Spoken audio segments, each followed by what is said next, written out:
por un lado de Guayguasa, se cayeron varios cerros. Mi esposo venía conmigo, pero cuando vio las travesías, no fue fácil salir por allá, pero gloria al Señor. Aquí estamos y yo espero que la lluvia a ustedes les haya tratado bien, que no haya causado ningún tipo de problema en sus casas. Vamos a permitirle a los niños salir al lugar asignado y a los jóvenes adolescentes que salgan por este lado también con mucho cuidado. Hay mucho barro, tenemos que hacer un trabajo de empedrar el terreno para que tengamos esa facilidad a la hora de llover y podamos pasar sin empatucarnos de barro. Mientras ustedes pueden buscar en el libro histórico del Nuevo Testamento, el libro de los Hechos, capítulo 1, verso 6 al verso 11.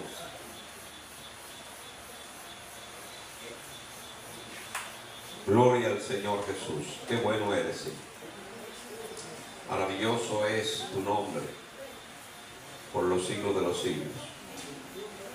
Todo el que vaya encontrando Hechos, capítulo 1, versos 6 al 11, se pone en pie y nos preparamos para leerlo. Amén. Todos de manera antifonal. Amén. Gloria al Señor Jesús. Leemos la palabra de Dios bajo toda bendición del Padre, del Hijo y del Espíritu Santo. Amén. Entonces los que se habían reunido le preguntaron, diciendo: Señor, ¿restaurarás el reino de Israel en este tiempo?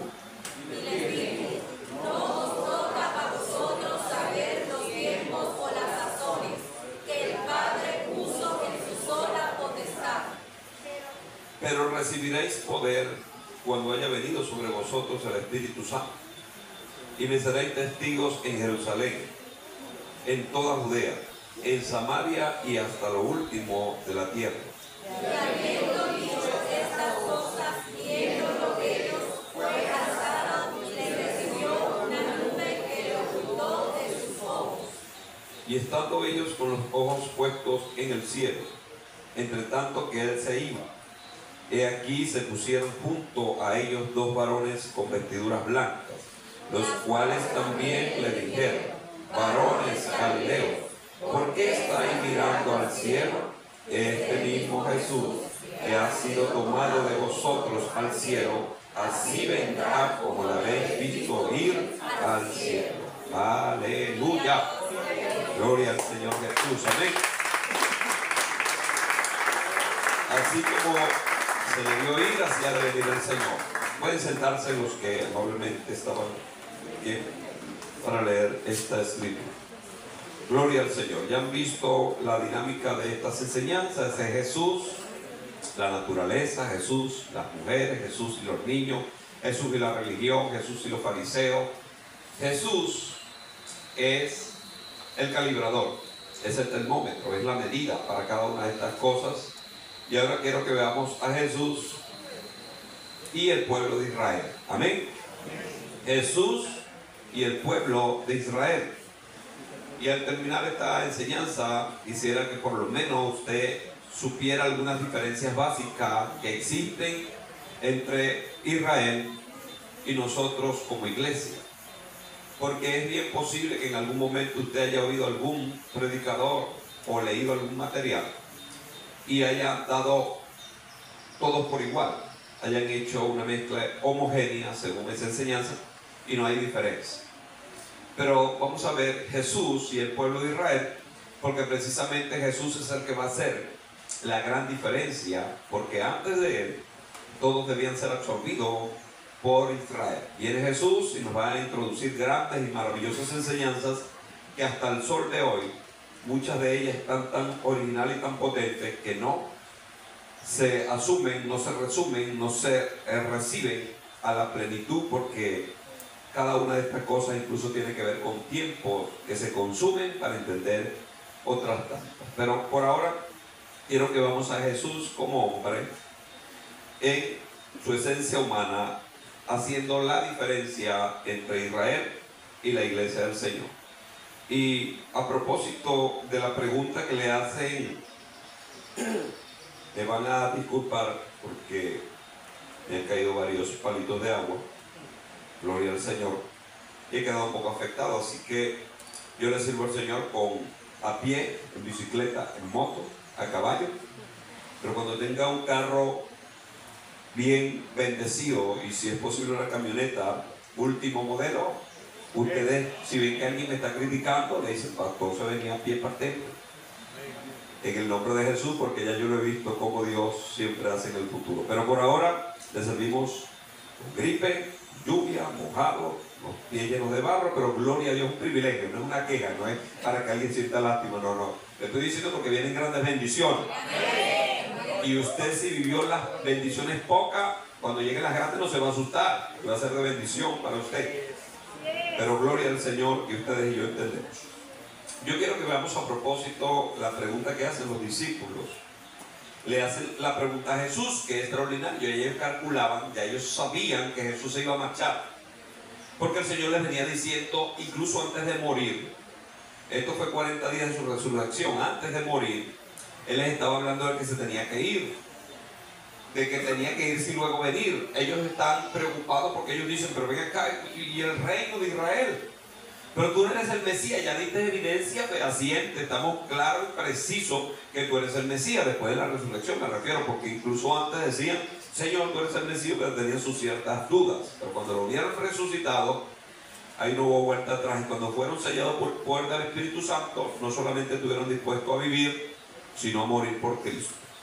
Pero tenían esa incógnita, esa pregunta, porque tú nos has hablado ahora como de una nueva forma de acercarse a Dios. Ya no lo vemos como el Padre prendido en candela en un trono inaccesible. Tú nos has hablado de Él como Padre, que tú eres un unigénito Hijo, que eres el Mesías, que cualquiera se puede salvar. Nos has introducido una cantidad de cosas que para nosotros no son fáciles de digerir, porque somos del pueblo de Israel.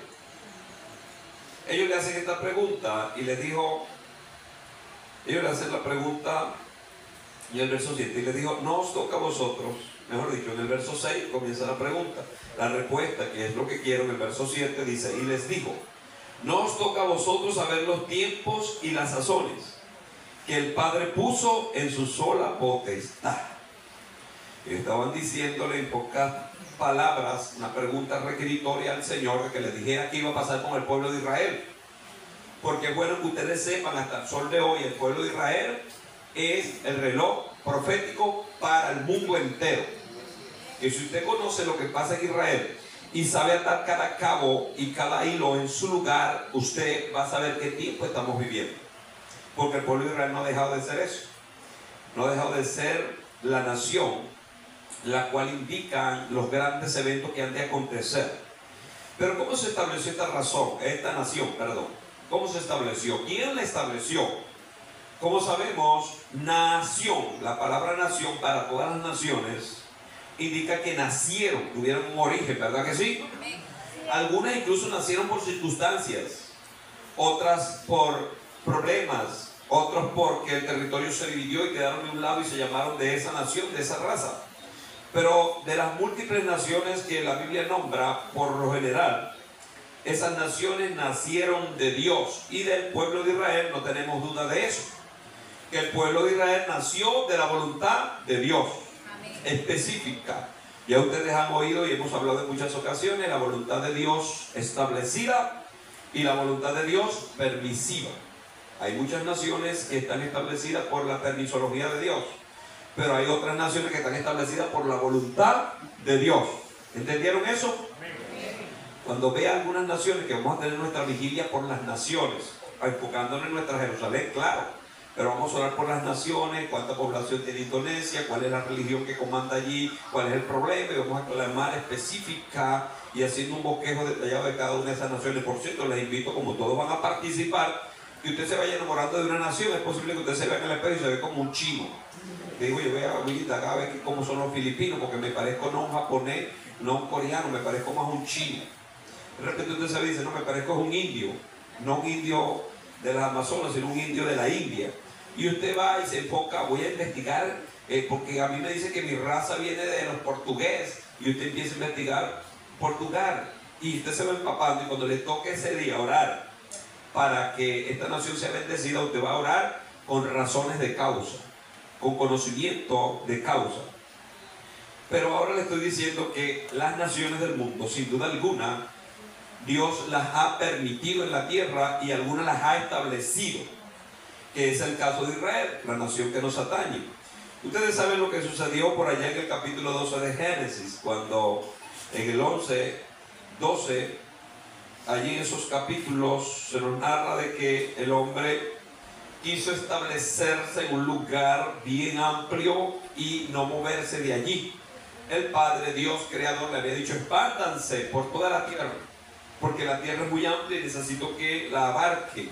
Pero ellos se establecieron e incluso levantaron una torre en soberbia, diciendo: de aquí nadie nos mueve, si nos vamos bien lejos vamos a ver esta torre y este será nuestro punto de comienzo, nuestro estandarte. Bueno, Dios, dice la Biblia, el Señor vio que ellos no iban a desistir de esa obra. La soberbia del ser humano es así. Aunque no iban a alcanzar el objetivo, porque ellos decían que querían llegar prácticamente hasta el cielo en rebelión, hasta el sol de hoy el hombre no lo ha logrado, incluso con la tecnología. Estoy hablando casi 5.000 y pico de años después de este evento. No ha podido, con la tecnología que maneja hoy, ni siquiera salir más allá de nuestro segundo espacio. Ni siquiera ha explorado el 50% del segundo espacio. Hay muchas oscuridad y muchos problemas para eso. Sin embargo, Dios, viendo la obstinación del hombre, viendo que iba a perder su tiempo, Dios siempre interviene para que las naciones cumplan su propósito. Como Dios las establece y Dios le asigna propósito, entonces Dios quiere que cada quien cumpla su propósito. Y hablando en detalles, cada uno de nosotros es como una nación. ¿Sabía usted eso? Cada uno de nosotros es como una nación. Usted es la nación que lleva su nombre. Y debo decirle que hay nombres que nos pusieron nuestros padres, que posiblemente son los nombres que Dios asignó. Por línea general no es así, siempre se nos ponen nombres contrarios. Incluso lo vemos en los mismos ejemplos de la Biblia, que algunos vinieron con un nombre al Señor y el Señor le puso otro nombre. Pero de que usted representa una nación, de que usted representa un ente, de que usted representa un propósito en la tierra, de eso no hay lugar a duda. Bueno, hablando de las naciones, allí entonces se establecen las distintas formas de lengua, lenguas raíces, lenguas macro, lenguas profundas, que de esas lenguas vinieron otras que subyacen hasta el sol de hoy. Incluso hasta el sol de hoy se siguen creando nuevos lenguajes. Si usted y yo nos proponemos y tenemos un desarrollo intelectual bastante amplio, podemos crear un idioma en el cual nosotros nos movamos como iglesia refugio. Pero allí daríamos a la gente un misticismo, algo extraño que no nos va a convenir. Mejor le seguimos hablando en el castellano machucado que hablamos. ¿Amén? Lo cierto es que, bueno, ahí se establecieron las naciones. De una nación matriz nació la nación hebrea, porque Dios llamó a un hombre de Ur de los Caldeos, un hombre llamado Abraham, y allí Dios le asigna propósito. El propósito de esta nación, a grosso modo, era que de alguna forma representara a Dios en la tierra.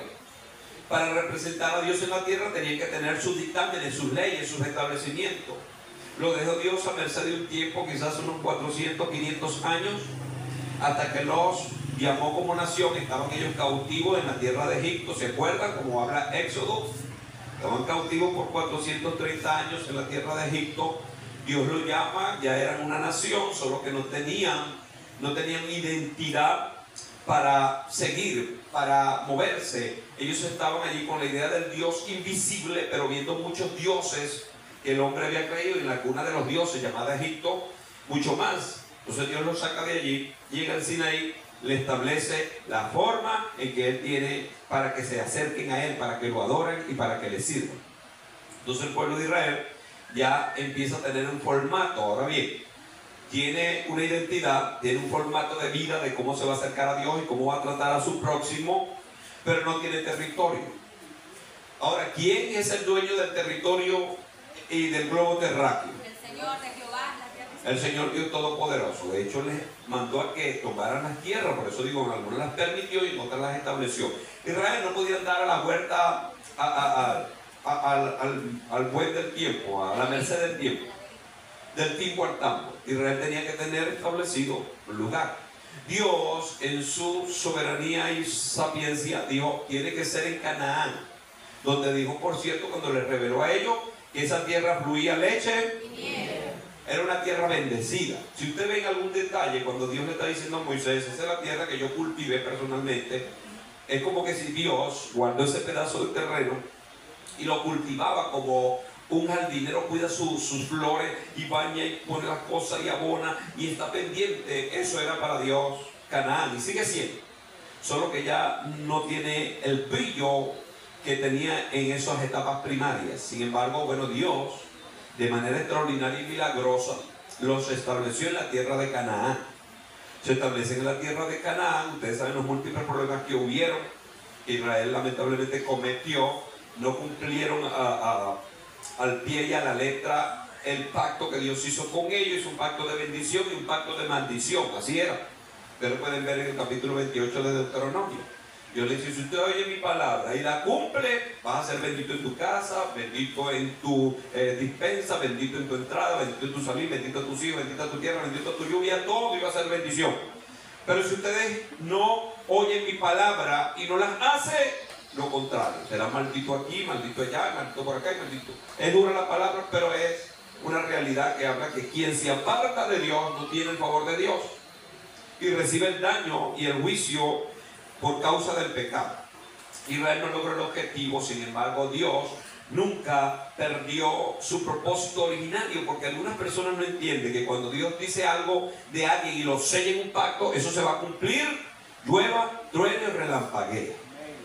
Que es lo que está pasando y pasa con Israel, nación que ha sido perseguida hasta la saciedad para ser exterminada por la mente del mismo Satanás que extermina a cualquiera. Ustedes saben que Jesús declaró que el carácter de Satanás es asesino, él es homicida, él vino para hurtar, matar y destruir. Alguien pudiera decir, ¿por qué no ha destruido Israel? Si es tan poderoso así como se presenta el enemigo. Porque Dios, por el pacto que hizo con Abraham, porque Abraham le creyó, luego Moisés lo reconfirmó y en David se hizo un pacto incluso personal de la simiente de Israel. Entonces Dios selló y dijo que Israel iba a ser una nación que iba a estar en la cabeza de todas las naciones, iba a tener un reino en el cual Jesucristo se iba a sentar para siempre. Estas son verdades que están todavía gravitando y flotando en el tiempo para luego establecerse en el kairos de Dios.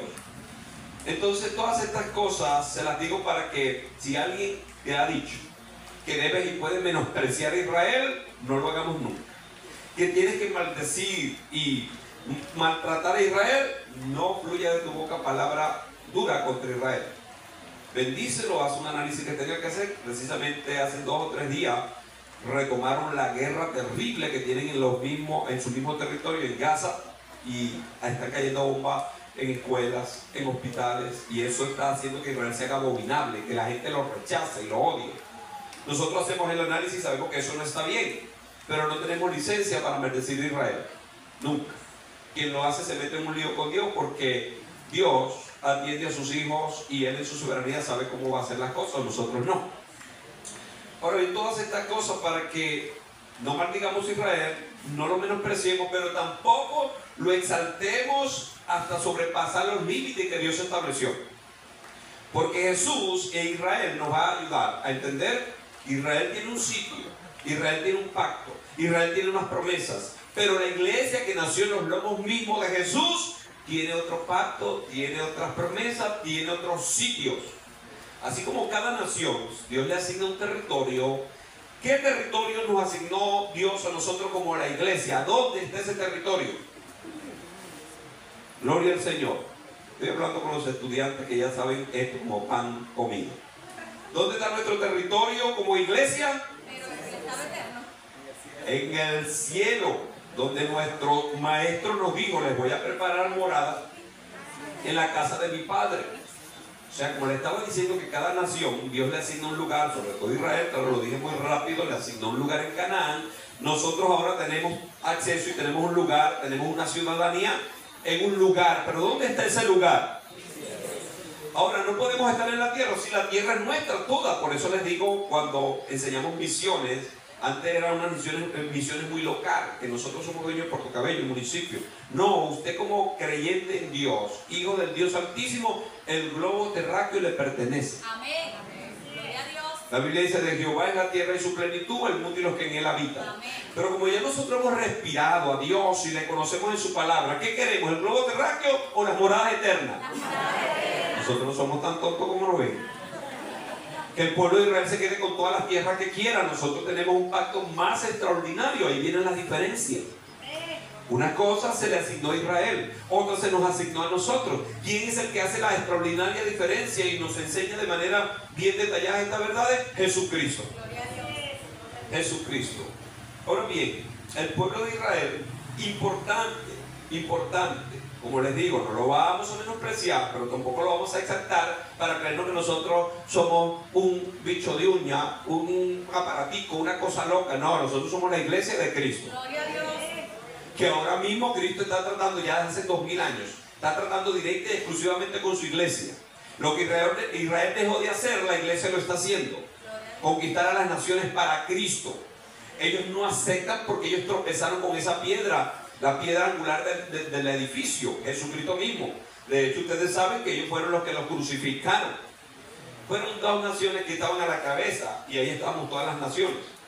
Israel fue el autor intelectual de la muerte de Jesús, quienes planearon su muerte. ¿Se acuerdan? Todo lo que incluso ya los profetas, los salmos y la ley decía, bueno, se cumplió en Jesús. Pero ¿quiénes fueron los autores materiales de la muerte de Jesús? Los gentiles, los romanos. Ahí estamos todos. Si usted cuando ve las películas, aquí ya es esto, ahorita está muy de moda y se lo recomiendo, The Show, Los Elegidos, una serie muy bonita acerca de Jesús, The Chosen. Así es. Entonces, tenemos esta bendición. Usted puede ver, y usted va a ver y dice: oye, pero si hubiese estado ahí no hubiese sido como Mateo, si hubiese estado ahí no hubiese sido como este. Mira, si usted hubiese estado ahí, posiblemente usted dice: no, esa corona de espinas es muy pequeña, una espina más grande para matar ese parlanchín. Porque hubo un frenesí hacia el Señor que hasta Pedro, que había dicho: Señor, estoy dispuesto a morir. Cuando lo encrisparon en 3 ocasiones, ¿qué hizo? Negó al Señor. Y en una negó con maldición: ese hombre no lo conozco, fuera de aquí, es un loco. Pero Pedro, bueno, es que así era de terrible el asunto. Por eso tengan esa paciencia al pueblo de Israel, porque el pueblo de Israel, Jesús cumplió a cabalidad todo lo que el Mesías tenía que ser para demostrarles a ellos como nación que Dios los amaba y tenía un propósito. De hecho, miren cómo hablan los escritos evangélicos, sobre todo Juan, en el capítulo 1, verso 11 de ese escrito del Evangelio, dice que a los suyos vino y los suyos no le recibieron. O sea que Jesucristo en persona vino primero a Israel. Jesús pudo haber nacido aquí en América, pudo haber nacido porque Él es Dios, pudo haber nacido en la tierra peruana, pudo haber nacido en los Andes, como dice la canción, si la Biblia fuera andina, y San José de los Llanos, el niño Jesús sería. ¿Es verdad o es mentira esa canción? Pudo haber sido así, pero no fue. El cielo diseñó que Jesús tenía que nacer en la simiente, en la esencia del pueblo hebreo, porque es el pueblo que Dios entendía con él. Entonces, nace allí, les predica allí y muere allí. O sea que todas las cosas macro que hizo Jesús las hizo prácticamente en Israel o alrededor de ella. Sobre todo en los últimos 2 o 3 meses Jesús se mudó a Jerusalén. Una cosa extraordinaria para que los eventos sucedieran en la gran capital del rey de Israel, en este caso el gran conocido como el gran rey, el rey David. Todas estas cosas es importante hacer notar porque el Señor nunca menospreció a Israel, nunca los exaltó de manera desmedida. Él los puso en el lugar que tenía que estar. Israel es la nación del pacto, para que vinieran los otros pactos que bendijeron a toda la tierra, como es el pacto donde nosotros estamos, el nuevo pacto en la sangre de Jesús. Eso es subyace del pueblo de Israel, porque todo es un orden, todo va viniendo desde un origen, todo va viniendo desde un plan. El plan se entiende por aquí, se hace un ramal muy fuerte, pero Dios sigue con la raíz del plan de Israel. En este caso, cuando el Señor Jesucristo viene, empieza a hacer las diferencias. Y les va a decir: he aquí un nuevo pacto con vosotros. ¿Se acuerdan cuando comió la última cena? Lo que celebrábamos la vez pasada acerca de la cena del Señor. Eso lo hacemos para conmemorar la muerte de Jesús, pero eso selló un pacto, que es el nuevo pacto en su sangre. Resulta y acontece que el que acepta a Jesús en este nuevo pacto nace de nuevo. Israel no nace de nuevo. Israel tiene la palabra y se mueve en eso. Es por lo que él deja de hacer o hace, que es bendecido y todo es una cosa sacrificial. Por eso los fariseos, como hablaba la vez pasada, orquestaron una religión alrededor de la ley extraordinaria para sobreproteger y sobreguardar la religión judía. Pero el evangelio es superior a eso, porque el evangelio sin rituales, sin ir a ningún templo, sin matar ningún animal, quien cree en Cristo es salvo. Nace de nuevo. Como nace de nuevo, tiene que tener una nacionalidad, tiene la nacionalidad del cielo. Y aunque usted tiene la cédula venezolana y pudiera tener otra, como el caso de mucha gente que se ha ido a los países y tiene 2 o 3 cédulas de nacionalidad, también pudiera tener espiritualmente, quiero decirle, tenemos dos identidades. Una identidad que es la identidad originaria que tenemos, la iglesia del Señor. Y la otra identidad es que también nosotros pertenecemos al pueblo de Israel. ¿Qué cosa extraordinaria? Nosotros fuimos insertados al árbol matriz, que es la higuera que representa a Israel. Nosotros tenemos nacionalidad espiritualmente hablando judía y tenemos la identidad originaria y poderosa del Señor Jesucristo, el nuevo nacimiento. Nosotros somos el Israel espiritual. Eso no se lo vaya a decir a algún judío porque se va a meter en un lío. Lo digo ustedes aquí porque incluso algunos ni siquiera están entendiendo. Pero así es el asunto. Nosotros espiritualmente podemos accesar a muchas promesas que Dios le dio al pueblo de Israel, sabiendo cuáles son y cómo se debe comer eso. Pero Israel no puede accesar a las bendiciones de la iglesia si no acepta a Cristo. ¿Están viendo cómo son el asunto? O sea que el nuevo pacto es superior al pacto de Abraham, de Isaac, de Jacob. Está vigente y es bendecido para ellos, pero nosotros no estamos en ese pacto. Venimos de ese pacto, pero hoy por hoy, en la actualidad, nosotros estamos unidos a Cristo por su sangre. Amén. No fue cosa fácil. Una cantidad extraordinaria de diligencia que tuvo que hacer el cielo para que se ejecutaran estas verdades, que entre las cosas que el Señor hizo, muchas las hizo incluso fuera del cuerpo, algo extraordinario. Algunas las hizo estando en su trono sentado, otras las hizo en la tierra, y después que murió, otras las hizo yendo a lugares tales como el Hades, el infierno, las oscuridades profundas de la tierra. Los 3 días que el Señor estuvo muerto, prácticamente un día completo, el Señor estuvo haciendo diligencias en lo profundo de la tierra, donde se cree que estaban las oficinas, o están las oficinas del infierno, para demostrarle al enemigo que Él ahora venía a establecer este nuevo pacto, y quien se atreviera a creer en Él era salvo y tenía vida eterna. ¡Aleluya! No es que la iba a tener, sino que al recibir a Cristo usted tiene vida eterna. Tenemos vida eterna en Jesús. Algunas personas dicen, pero no la disfruto porque estás en el cuerpo.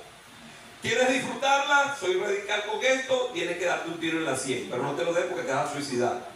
Mejor espera tu tiempo. Pero ya la tienes, ya la tienes.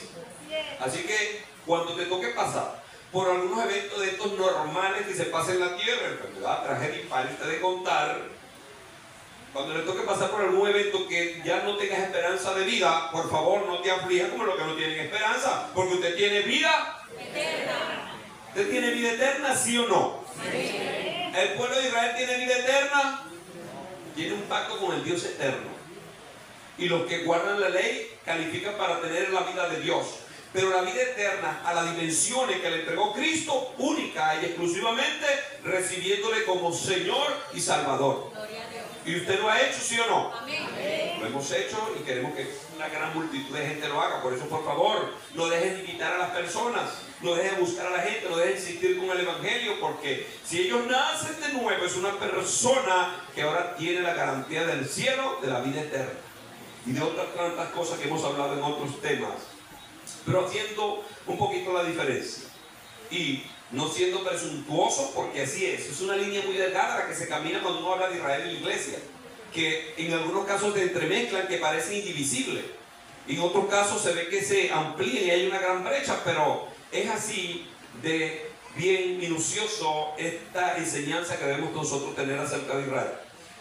preguntándole yo a ustedes, ¿de dónde vino nuestro Señor Jesucristo? ¿Vino de Polonia? No existía. ¿Vino de Babilonia? No. ¿Vino de los griegos? No. ¿De dónde vino? De Israel. De Israel. De Israel. Porque Dios aseguró en David que iba a venir un Salvador que se iba a sentar en el trono de David para siempre. Eso es una promesa que algunos que no la entienden como los judíos pensaban que iba a ser literal y ya. El Señor sencillamente habló en su tiempo, y como Él es el dueño de los tiempos, Él se ríe de los tiempos. Pero quien no entiende a Dios, se complican. Por cierto, la pregunta que le están haciendo los discípulos al Señor es porque están complicados en los tiempos. Dice: Señor, ¿cuándo vas a restaurar Israel? Esa es la señal, como quien dice, prioritaria. Una vez que se establezca, van a venir las otras cosas que nos dijo Isaías. ¿Cuándo lo vas a establecer? Yo digo: no se preocupen por eso, no se ocupen en eso. A ustedes no les he permitido, ustedes no tienen esa autoridad ni ese poder de entender los tiempos y las sazones. Por eso quien se mete a entender los tiempos, disponiendo exquisita y exclusivamente teniendo control sobre ellos, se vuelve loco. Algunos se han vuelto tan locos que dicen: Cristo viene a las 3 de la tarde del año 2026, del mes de enero. Lo espero en el palito comiendo empanadas. No viene ninguno así. Pero es que si no dicen, mira que ella está aceite para empanada. No. Pero sí, la palabra es así, de boca a te revienta el alma. Entonces la dice: tiene que venir ya. De hecho, yo creo y sé que lo que estamos viviendo son tiempos de ñapa, tiempos de misericordia.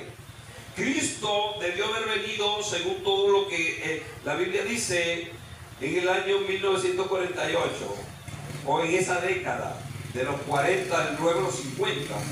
Pero lo que ha habido es una extraordinaria misericordia y gracia, porque Pedro lo describe. Dice que el Señor no retarda su venida, según algunos la tienen por tardanza, sino que es paciente y misericordioso, no queriendo que nadie... Esa es la voluntad de Dios, que nadie se pierda. Pero lamentablemente muchos se van a perder porque oyen el Evangelio y no hacen caso. Pero el Señor quiere librarse en salud, quiere librarse en su justicia, y por eso da tiempo, tiempo y más tiempo. Y sabe, yo he estado viendo y veo muchas cosas de gente que son ultra super mal en comparación a otros. Y vi un accidente donde murieron 4 personas y uno quedó vivo, era el más malo de esa parranda. Los otros eran creyentes, estaban allí un poco, pero este quedó vivo. Y le dije: ¿por qué? Porque ese no era salvo, ni siquiera tenía la palabra, no lo había oído. Dios le permitió la vida. Salió vivo de un accidente donde el carro quedó, un amasijo se prendió, que todo se volvió casi ceniza, hasta los mismos cuerpos. Él salió sin un rasguño. Dios quiera él entienda, como sus familiares y muchos de los que no se han convertido deben entender, que es por la misericordia de Dios que están vivos, para que escuchen el Evangelio y se arrepienten y tengan vida eterna. Porque si llegan a pasar el umbral de esta vida sin el boleto de la vida eterna, tienen muerte eterna. Qué triste y qué lamentable. Pero hablando de dónde vino Jesús, ¿de dónde vino? Ustedes lo dicen a correr, lo sabemos que Jesús vino ¿de dónde? Israel. De Israel como nación.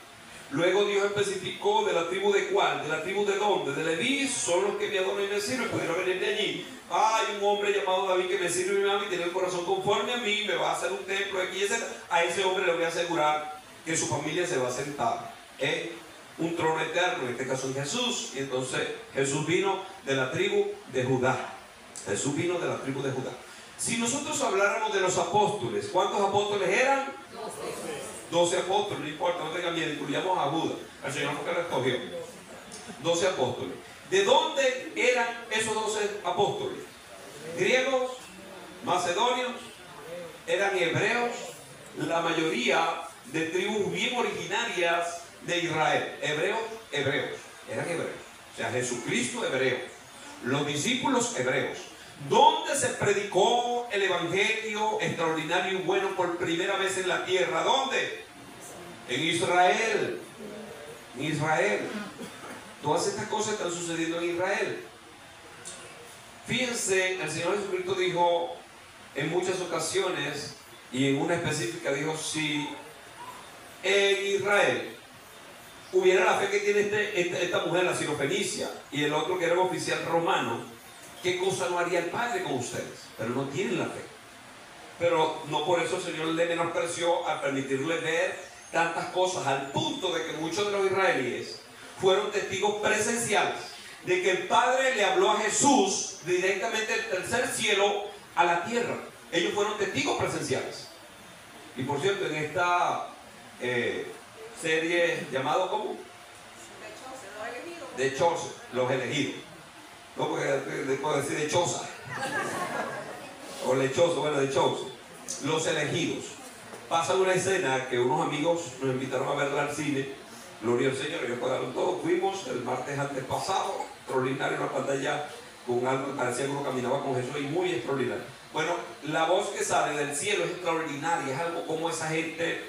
Por eso debemos orar para que este tipo de material se siga multiplicando con este tipo de respeto hacia lo que dice la Escritura, porque esa escena, esa gente se merece un Oscar por eso.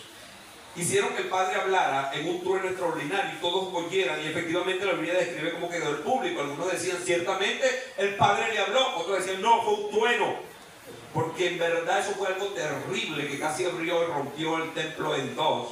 Donde ponen esa escena, Jesús estaba hablando en la parte del atrio del templo, en las escaleras donde se reunía la gente para pedir sus mensajes. Y entonces esta gente fue testigo presencial de milagros extraordinarios, cual no han sucedido en cualquier otra parte de la tierra. Primero y principal, que Jesús nació allí, Jesús predicó allí y Jesús murió allí. Y por cierto, cuando ustedes ven que aquí dice lo que leímos, así como lo dijeron los ángeles, así como ustedes dijeron que se fue en una nube, así ha de venir sobre este lugar. O sea que, ¿dónde va a venir el Señor Jesucristo por segunda vez de manera extraordinaria, visible y posando los pies sobre el globo terráqueo? ¿En qué parte de la tierra? En Israel. En Israel. Así que no es que vamos a ir a Israel para ver eso, porque nosotros, gloria a Dios, es bien posible que vengamos con Él, porque somos la iglesia. Israel es el que va a estar metido en otro tipo de lío por haber endurecido su corazón. Pero la iglesia tiene un pacto extraordinario que la vida eterna le permite tener casa en el reino de los cielos. Gloria a Dios. Y como nosotros creemos que antes que venga la gran tribulación vamos a ser tomados para estar con Jesús 7 años mientras la tierra aquí es ejecutada por los juicios de Dios, cuando termine esos tiempos de juicio, la iglesia del Señor va a venir con Cristo de manera visible también.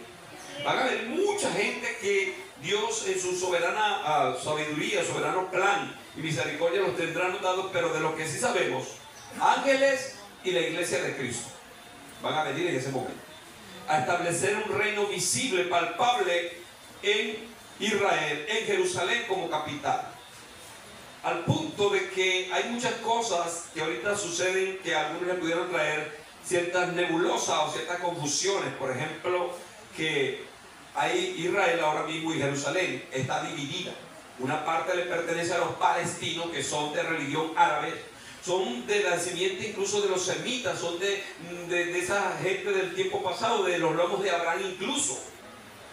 Pero ellos, el diablo les sugirió en Mahoma una religión para ser diferente a los judíos, porque ellos decían, estos judíos siempre no tienen la pata en la nuca, porque ellos tienen el templo, ellos tienen los pactos, los profetas son de ellos.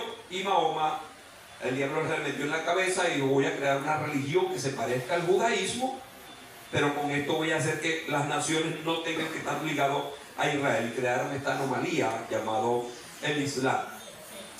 Los palestinos practican el islamismo. Jerusalén está dividida. Saben que parte del monte de los olivos no le pertenece a los hebreos, le pertenece a los palestinos. Ellos ellos manejan las profecías de Isaías, donde dice que el Mesías ha de venir sobre ese lugar específico del monte de los olivos y ese lugar se va a abrir. Ellos dicen que, como ellos saben que esa profecía es verdad, porque ellos la han leído en los escritos de Moisés y ahora la tienen en el Corán, porque así hizo Mahoma, creó un nuevo escrito y le puso su propio nombre, el Corán. Entonces ellos leen en el Corán que allí ha de venir el Mesías.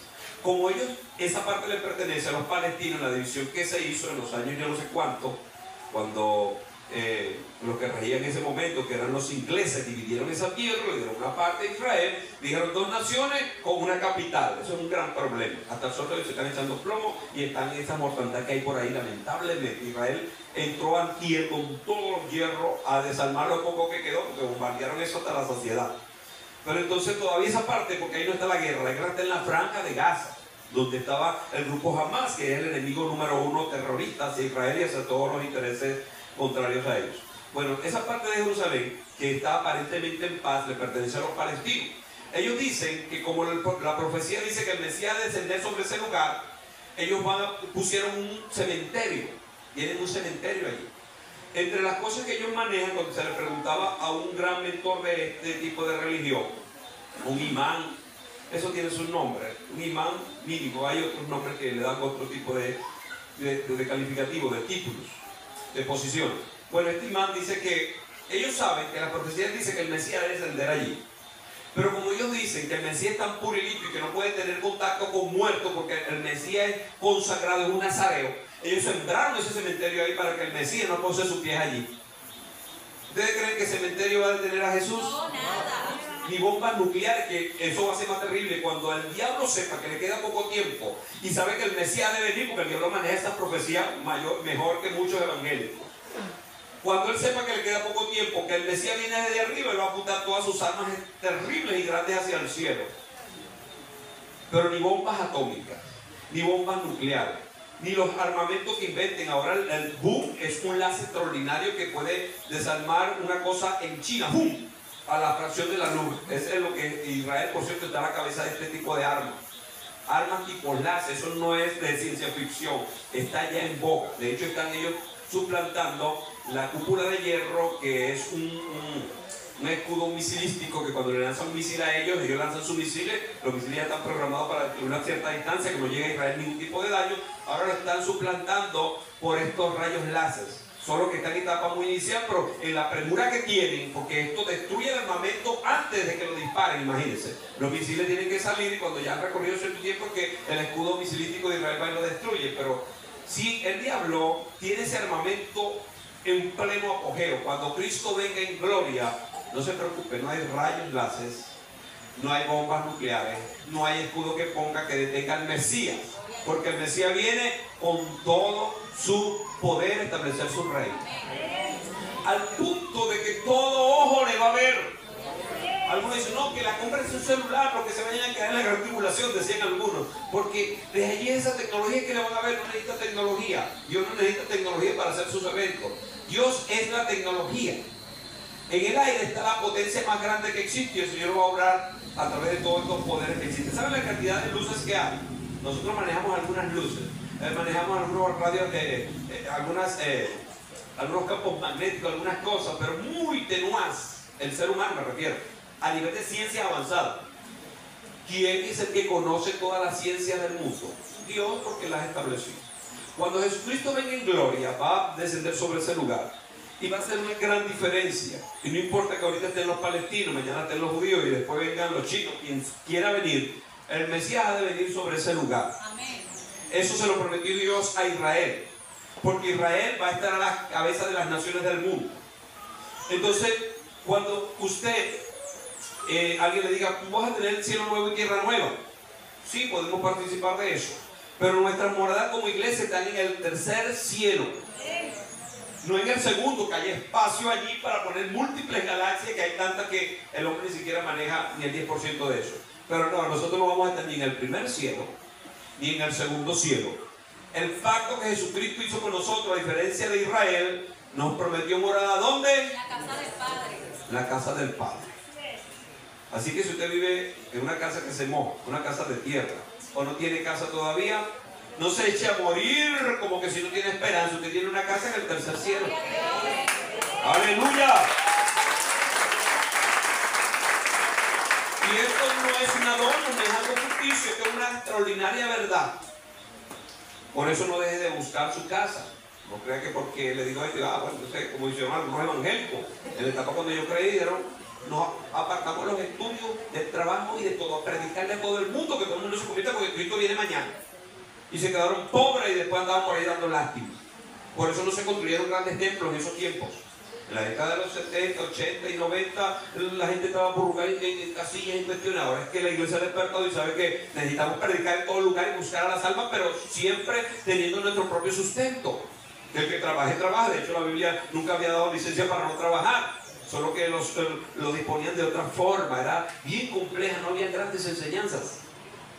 Se nos pedía salir de nuestros estudios, se nos pedía abandonar los trabajos, se nos pedía abandonar la familia. Predícales, no se convierte, echarle el polvo en la calle y sigue buscando en la cara y sigue buscando otras almas porque ellos están perdidos. No era así, no era así. Es hablarle de Cristo siempre, estableciendo su iglesia siempre, trabajando y estudiando y viviendo como si Cristo viniera de aquí a 100 años. Pero espiritualmente preparado como que si viniera ahorita. ¿Usted está preparado para que Cristo venga ya? ¿Usted observa su mente y su corazón? ¿Tiene rencor contra alguien? ¿Odia a alguien? ¿Tiene avaricia? ¿Tiene codicia? ¿Usted es orgulloso, soberbio? Todos los pecados que la Biblia denuncia. Si usted está luchando contra eso, porque usted puede decir, oye, si tengo algo de soberbia, todavía cuando no me dan la razón me pongo como un león. Pero usted lo reconoce y lucha contra eso, eso es la batalla cristiana. Quien dice, no, hombre, siempre he sido, mi familia siempre ha sido iracunda, peleadora, matadora, que menos pujo con un 38 años corto. Yo no tengo chance aquí, el evangelio es mucha paz, el evangelio es mucha bondad. Así han dicho algunos, yo no puedo, eso es mucho para mí. El diablo les mete ese argumento y no les permite tener vida eterna. Pero todo el que reconoce que Cristo dijo, venid a mí, los que estáis trabajados y cargados, que yo os haré descansar, vienen a Jesús como están y el Señor les va quitando sus cosas, nos va quitando cosas. Todos los días, todos los meses, todos los años, el Señor nos va quitando cosas que no convienen. Porque ¿quién está ya perfeccionado aquí en la tierra? ¿Quién? ¿Quién? No hay hombre que haya alcanzado un grado de perfección tal que no peque. Y si lo llegara a alcanzar un hombre que espiritual y almáticamente es ultra super puro, se va a enfermar. Y tiene todavía los efectos del pecado en su cuerpo, porque el cuerpo fue marcado por el pecado para morir. El cuerpo no va a haber vida. El cuerpo, incluso si cuando Cristo venga, los que estén vivos no van a recibirlo en esa calidad de cuerpo. El cuerpo tiene que ser transformado a un estado espiritual. Quiere decir que si un hombre alcanza la perfección espiritual y almática y es puro y santo, que no peca contra nadie, está envuelto en un capucho de pecado. Está en un vehículo malo, pues, que es el cuerpo. Por eso es que nadie alcanza plena perfección acá en la tierra. De los apóstoles que se atrevieron a decir cosas extraordinarias y profundas, el apóstol Pablo. ¿Qué dijo el apóstol Pablo? Sé imitadores de mí, así como yo, de Cristo. Qué extraordinario, se lo dijo a sus discípulos, los había enseñado, tenía paciencia. Pablo en verdad escribe, se hace un autoanálisis, se hace se describe, se da su característica y dice que en hambre le he sido fiel al Señor, en persecución le he sido fiel al Señor, abandonado le he sido fiel al Señor, enfermo le he sido fiel al Señor, estando dispuesto a morir le he sido fiel al Señor, me han abandonado le he sido fiel al Señor. Eso no quiere decir que no se quejaba, porque Pablo se quejaba en algunos casos, como hombre al fin. Decía, oye, Timoteo, Demas me abandonó, el sinvergüenza se fue al mundo. Pasamos por una parranda de tambor y vi un tambor y íbamos a predicar y se empezó a quedar ahí que predicando, pero nosotros lo vimos vestido de sanjuanero. Se quedó Demas. Demas me abandonó, le dijo. Fulano me está causando problemas. Pero cuando se refería a ser imitadores de mí, así como yo de Cristo, porque este hombre había alcanzado una madurez tal que no había vuelta atrás. Le servía a Cristo con todos los hierros y lo demostró al final de sus días, porque decirlo es una cosa, vivirlo cuando la muerte la tiene le está respirando en la nuca es otra, que fue el caso de Pablo. Lo sentenciaron a morir y vieron lo que le escribe a Timoteo en los últimos escritos de la segunda carta, cosas extraordinarias como: Timoteo, me espera la vida eterna, ya estoy preparado y así que no tengo miedo. ¿Cómo va a tener miedo un hombre que siempre vivió a la par de Jesús, que siempre conoció al Señor? Es allí donde se ve dónde el grillo tiene la manteca. Una gente puede decir y cantar y brincar y saltar. Es cuando le tocan los momentos difíciles, es donde se ve dónde está la fe de ese hombre, dónde está la fe de esa mujer. Bueno, entre las diferencias que quería marcar, pero es tanto que decir y tan poco tiempo para explicar, que Abraham, Isaac, Jacob, ¿a dónde pertenecen ellos? A los hebreos. Moisés, la ley mosaica, extraordinarios escritos que todo lo que el Evangelio dice se basa en esa ley. ¿A quién se le dio? A los hebreos. ¿De dónde eran los grandes profetas? Y los profetas que algunos reconocieron menores. ¿De dónde era Isaías? ¿De dónde era Isaías? El gran profeta Elías que clamó y descendió fuego. ¿De dónde era? De los hebreos, los judíos, de Israel. Entonces Jesús israelí, los 12 apóstoles israelíes, los primeros 100 años del Evangelio, prácticamente el epicentro era Jerusalén. O sea que Dios le dio una importancia a Israel a través del Evangelio para que no tuvieran ellos después excusa de decir no nos salvamos porque Jesucristo no nos tuvo paciencia. Jesucristo nos predicó y cuando nosotros lo rechazamos se fue a predicar a los samaritanos. No, aunque Jesús predicó en Samaria, siempre iba a Israel. Siempre iba a Israel. Siempre iba a Israel. Y vieron los argumentos que usaba. Sobre todo cuando se le presentó a aquella mujer sirofenicia demandándole era un milagro. Le dijo, Señor, sana a mi hija está enferma. Y el Señor le dijo, no es bueno que yo le quite el pan a los hijos y se los dé a los perrillos. Porque él estaba diciendo, yo vine con una misión principal, mujer, no me detengas de eso. Pero aquella mujer fue más osada, que al Señor le gusta a la gente osada. Dijo, Señor, pero tú sabes que los perros que están debajo de la mesa, cuando los hombres están comiendo, caen pedazos y ellos se los comen. Vamos que hacer un pedazo de eso, pues. La mujer entendió y no argumentó diciendo, tú también tú segregas a las personas, eres racista, no nos amas. No, el Señor dijo, mujer, grande es tu fe. Vete y como creíste, así te será hecho. O sea que esto de buscar primero a los hebreos pudo haber traído algún tipo de problema en otras tierras, pero el Señor, como tenía propósito con los hombres, fue a muchos lugares que no eran judíos y le predicó a personas que no eran judíos. Cuando fue a los que criaban cerdo, ¿eso pertenece a los hebreos? Eran enemigos orquestados, criadores de cerdo, comedores de carne de cochino, que para el hebreo eso es algo abominable. Pero el Señor le sanó a aquel hombre y sencillamente le dijo, díganle que dejen a este hombre aquí para que le siga predicando a las otras personas de esta nación, de esta ciudad. Igualmente cuando fue a Samaria, por el capítulo 4 de Juan, predicó y habló con una mujer, rompió incluso el orden de esa cultura, que por lo general hombre y mujer no se trata, hay ciertas diferencias, y en esa razón un aliño añadido que era un problema racial, había una diferencia racial, judíos y samaritanos no se tratan. Pero el Señor hizo la diferencia. Siempre trató a las personas para que se salvaran, pero siempre con la mira y el objetivo de que Israel tiene que saber que yo le visité. Israel tiene que saber que yo estoy aquí. Y por eso me demostró en muchas ocasiones que Él era el Mesías. Que Él era el Mesías. Señor, danos una señal de que tú eres el Mesías. ¿Qué otra señal le voy a dar? Sí, le voy a dar una. La señal de Jonás. Tuvo 3 días y 3 noches en el vientre del pez. Esto le rompía el alma porque ellos no tenían espíritu para entender a Dios.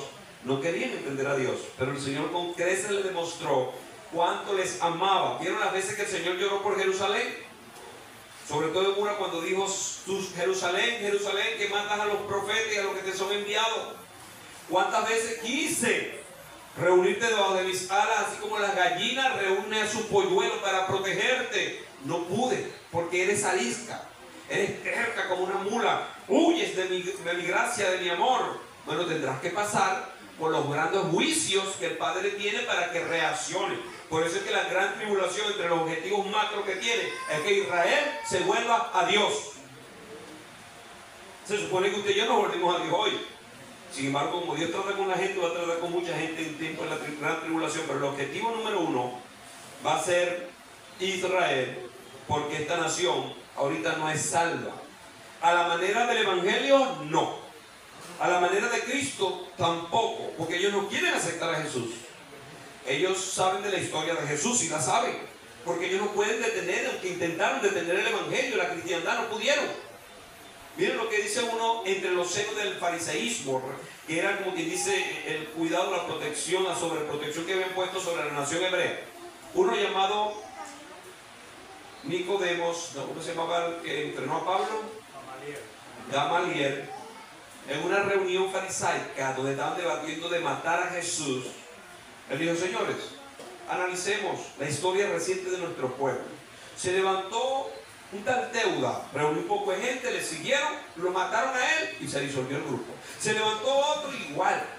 Si este Señor Jesús, si este Jesús que perseguimos hoy es humano, es de hombre, se va a disolver, quédense quietos, que así le pasó a estos dos. Pero si es de Dios, ¿quién puede contra eso?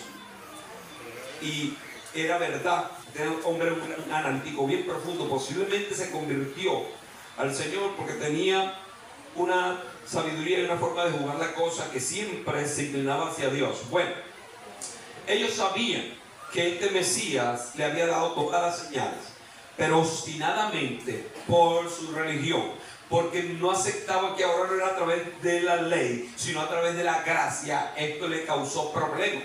No solamente Jesús causó problemas para los hebreos, porque no lo aceptaron, sino para los griegos, que eran la gente sabia. Los hebreos eran los religiosos y los griegos eran los sabios mentales. De ahí viene la filosofía, la distinta corriente filosófica nace en el seno de los helenos, de los griegos. ¿Y qué dice Pablo cuando los describe a ambos grupos? Dice que el evangelio para el judío ciertamente es tropezadero, pero para el griego es locura. Los judíos cuando piensan el evangelio se tropiezan y se caen, no pueden aceptarlo. Los griegos cuando pensaban en el evangelio, no, eso es una parranda de locos. ¿Cómo es que son hermanos unos con otros porque alguien que los unió? ¿Cómo es que tienen una morada en el cielo si ni siquiera tienen nada aquí en la tierra? ¿Cómo es que los matamos y siguen adorando y alabando a algo extraño? Ellos no pudieron entender lo que mucha gente todavía no entiende hoy, que el evangelio es superior a religión y superior a filosofías, a conocimientos. El evangelio tiene que ser aceptado de la única forma que funciona, a través de la fe. Cuando la gente lo acepta a través de la fe, nace de nuevo. Y al nacer de nuevo, entonces tiene la presencia de Dios implícita. Bueno, los patriarcas hebreos, los profetas hebreos, los apóstoles hebreos, las primeras congregaciones que se reunieron en el mismo seno de Jerusalén, en su alrededor, en otras ciudades como Jericó y otras tantas donde se reunían también mucha gente que se convirtió. O sea que Israel vio en primera mano esta gran bondad de Dios, pero lo rechazaron. Entonces se cumple lo que dijo Jesús: a los suyos vino y los suyos no le recibieron, mas a todos los que le reciben los hace hijos de Dios. Los hebreos son la nación hija de Dios, es una nación nacida de Dios. Como nación son hijos de Dios, pero como individuo no son hijos de Dios. La iglesia tiene esa bendición, es gracias al sacrificio de Jesús. Es lo que está diciendo ese escrito de Juan, que era un hebreo de pura pasta. Está diciendo, él a los suyos vino, los suyos no le recibieron, lo crucificaron y dijeron que es un loco. E incluso fueron los soldados, la gente que tenía su confianza, le dijeron, mira, resucitó. Un ángel movió la piedra y no estaba. Dijeron, no, vamos a darle a ustedes billete y quédense callados, digan que se lo robaron sus discípulos. ¿Estaba loca la gente, sí o no? Obstinados y secos. Por eso el Señor dijo, el pecado contra mi Padre le será perdonado, el pecado contra mí le será perdonado, pero cuando blasfemen contra el Espíritu Santo, como lo estaban haciendo en ese momento que Jesús estaba echando fuera a los demonios por el poder del Espíritu Santo, ese pecado no le será perdonado ni en esta ni en otra generación, porque ellos tenían todas las señales fehacientes del Evangelio y su poder y no lo aceptaban. Entonces viene la iglesia, nace la iglesia en los lomos de Jesús, se crea la iglesia y el Espíritu Santo nada más y nada menos la inaugura. ¿Cuándo inaugura el Espíritu Santo la iglesia del Señor? En el capítulo 2 de Hechos, cuando el grupo de judíos se quedaron clamando, vino el poder del Espíritu Santo y ahora experimentaron algo que no habían experimentado nunca y no lo iban a experimentar siendo hebreos. Eso se llama la iglesia. Allí comienza la iglesia a distanciarse y a diferenciarse de lo que es el pueblo judío. Sí, ellos tienen Dios pacto con ellos, tienen acuerdo con ellos van a ser salvos en el futuro, pero la iglesia ya es salva. Gloria a Dios. La iglesia ya tiene de Dios sus promesas, tiene su cuidado, tiene su extraordinario servicio. Los ángeles ahora sirven a la iglesia del Señor Jesús. Nosotros tenemos la oportunidad de hablar de las bondades del Evangelio y de las bondades del cielo cuando hablamos del Evangelio. Nosotros tenemos esta oportunidad de ser perdonados sin necesidad de sacrificar ningún animal, sin necesidad de ir a algún templo específico para sentir que nos acercamos a Dios. Nosotros estamos salvos y el salvo adora a Dios en cualquier lugar y en cualquier momento. Si buscamos tener un templo, un local, un lugar de reunión para tener mayor y mejor comodidad, para que si ese lugar se le dedica a Dios, va a ser dedicado a Dios. Por eso, cuando estamos en una esquina, sí, estamos bien porque está la iglesia, pero queremos un local porque en el local podemos mandar nosotros, en el sentido de que aquí se van a hacer las cosas de acuerdo a lo que Dios establece. No vamos a permitir que una persona entre desnuda, X y Z, una cantidad de cosas. Por eso siempre la iglesia busca un templo para reunirse, un lugar que le pertenezca a Dios, como es el caso que ahora tenemos, que le estamos dando forma y le daremos una forma extraordinaria y hermosa para el nombre de Dios, para que toda esta comunidad venga a este lugar. La iglesia lo hace de esa manera.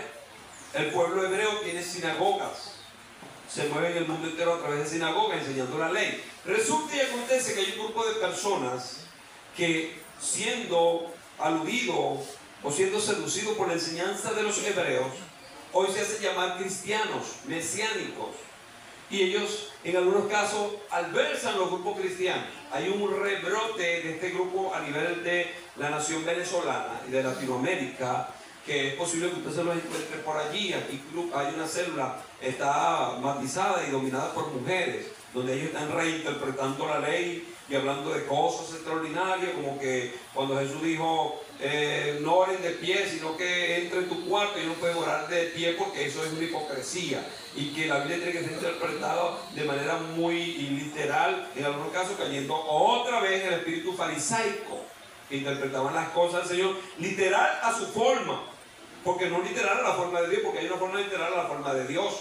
Ellos la interpretan literal, dándole un formato personal, un formato de lo que saca a ellos provecho. Provecho de orgullo, provecho de ganancias, muchos provechos y muchos intereses. Pero que usted y yo sepamos que cualquier judío puede accesar a la iglesia, pero ningún cristiano tiene que ir a accesar al pueblo de Israel. ¿Para qué? Te vas a atrasar. Es como decir, tienes un Ferrari con todos los pagos y te vas a montar una bicicleta y pichar. No puedes, ni que seamos tan locos. ¿Saben lo que hizo Cristo por nosotros? ¿Saben todo lo que el Evangelio nos ha dado y la ventaja que tenemos en Cristo? Solo que la gran mayoría no lo hemos recibido. Si nos comparamos con el pueblo de Israel o con un hebreo, un rabino de esos que están en Estados Unidos, en cualquier lugar, ellos son ultra supermillonarios porque ellos se dedican a eso. Ellos se dedican a hacer dinero. Ellos llegan aquí y ven qué intereses puede ellos tener para sacarle. Aquí se da mucho el árbol de Nin y buscan un científico y buscan de esa celulosa algún beneficio y ahí se hacen ricos porque ellos tienen esa facilidad. Nosotros, ¿dónde buscamos las riquezas? En el reino de los cielos. Y cualquier riqueza humana que encontremos la usamos para el reino de los cielos. Tiene que ser así. Por eso que usted va a ver que grandes hombres de Dios están dispuestos a entregar todas sus cosas para que el Evangelio se expanda. Grandes hombres de Dios, personas que se convierten al Evangelio con riqueza, entregan sus galpones, entregan muchas cosas, entregan cantidades de dinero para hacer grandes cosas, porque ya ellos saben que su reino no es de esta tierra, que su reino es del tercer cielo. Pero el hebreo no, el hebreo cree que mientras más poder tenga en la tierra, más domina las naciones. Por eso Israel se metió en una carrera con un frenesí loco con las armas, porque dice, mientras más armas poderosas tengo, nadie se va a meter conmigo. Y por eso el temor de ellos, de que Irán, una potencia cercana a ellos, cree una bomba nuclear. No le han permitido enriquecer el uranio a los niveles de construir una bomba nuclear, no se lo permiten. De hecho, hace quizás 3 o 4 años hubo una mega explosión en una mega fábrica de esto. Ya todos saben quién fue el causante de esa mega explosión que mató a un gentío. ¿Quién fue el causante? Israel. ¿Saben por qué? Porque estaban enriqueciendo uranio. Israel, a través de sus servicios secretos, se coló y le metió bomba a todo eso, porque son especialistas en crear bombas. Si usted y yo fuera un enemigo de él y nos quiere matar, nos meten una bomba en el celular. Pero ¿en qué momento viene un hebreo a meterte una bomba en el celular? En un descuido que fuiste al baño y te pusiste a leer el periódico, parece que alguien se metió por la ventana y te puso una bomba.